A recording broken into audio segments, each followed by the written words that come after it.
My story is a little bit different from this. Whoops.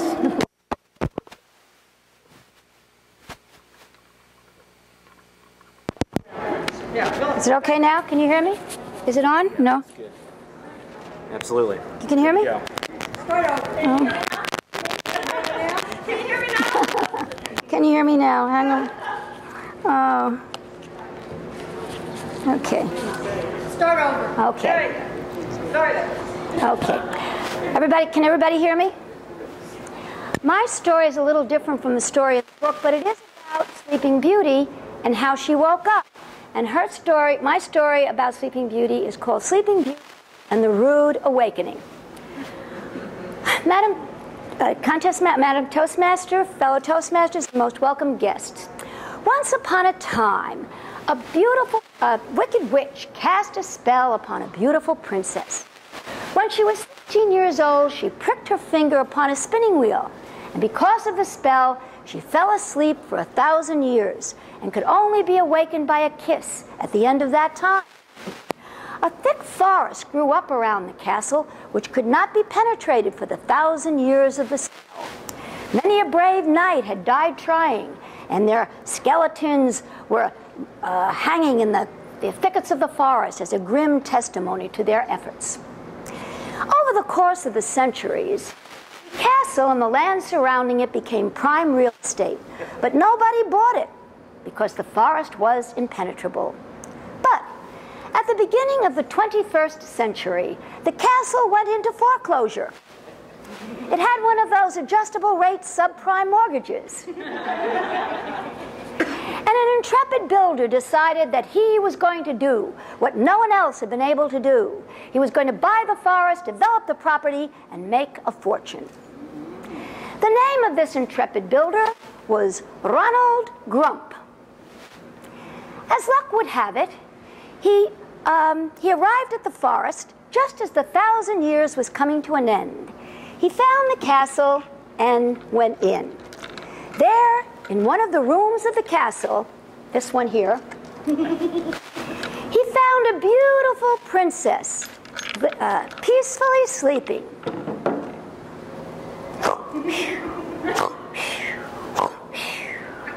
She had sleep apnea.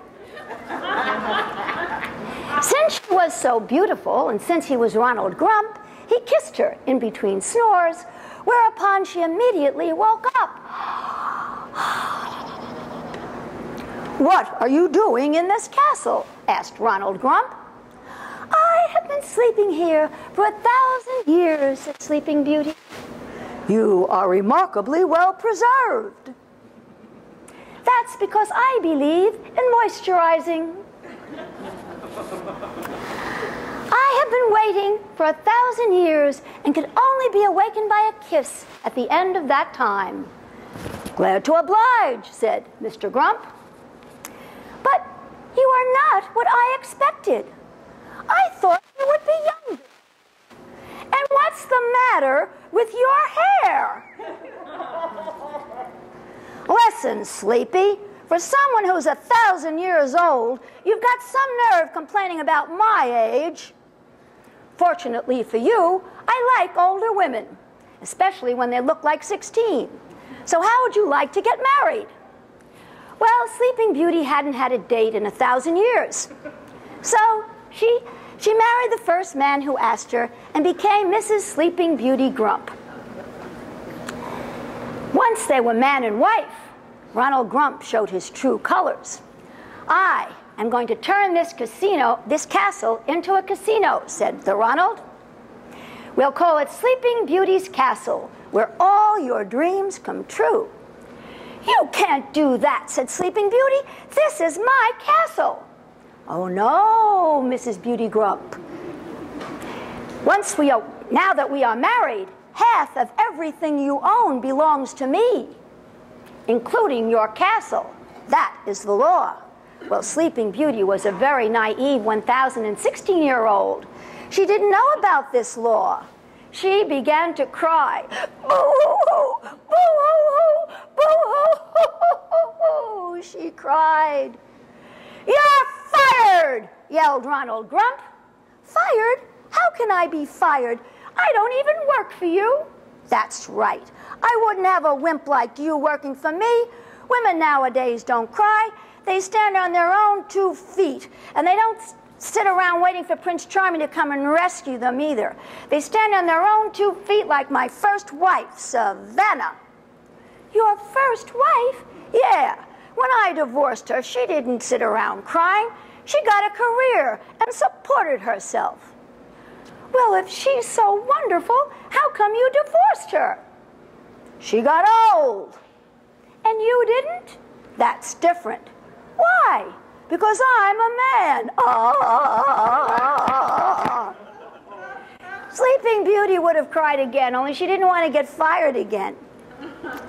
What does Savannah do to support herself now that you've divorced her? She writes an advice column. What's that? Oh, people write to her if they have a problem with love, money, marriage, real estate. Marriage? Real estate? Could I write to her? Sure. Just write to Ask Savannah. She'll answer all your questions. So, Sleeping Beauty sat down and she wrote the following letter to Savannah. Dear Savannah, I have been asleep for 1,000 years because of a spell cast upon me by a wicked witch. I was recently awakened by your ex-husband, Ronald Grump. He is not the man of my dreams. I married him anyhow and found out that half of my property belongs to him. He wants to turn my castle into a casino. I don't want my ancestral home to be a casino. What should I do? Signed, Rudely Awakened in the Enchanted Forest.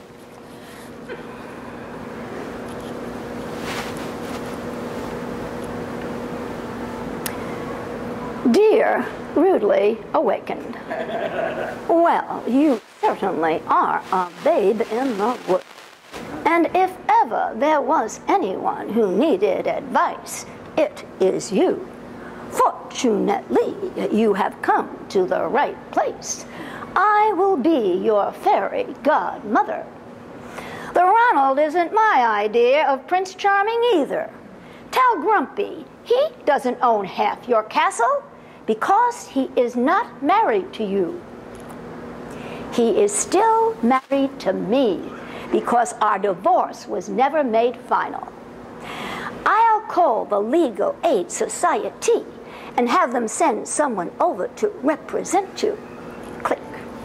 Grumpy thinks he's dealing with a babe in the woods, but he's in for a rude awakening himself. Signed, your older and wiser fairy godmother, Savannah.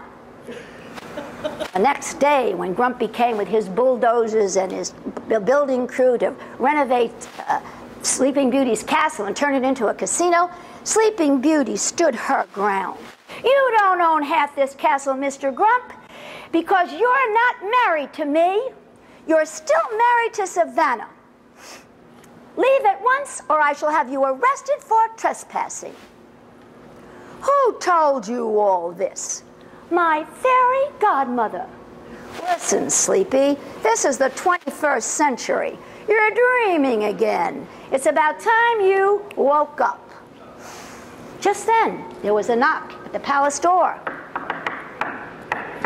It was the lawyer from the Legal Aid Society. He read the law to Ronald Grump.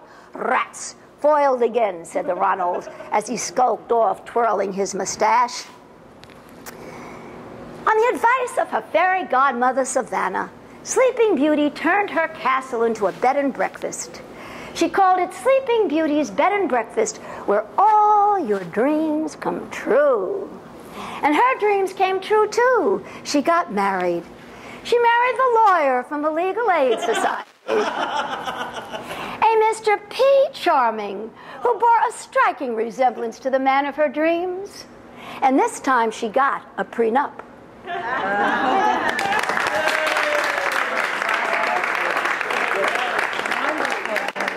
Thank you. That was so gentle.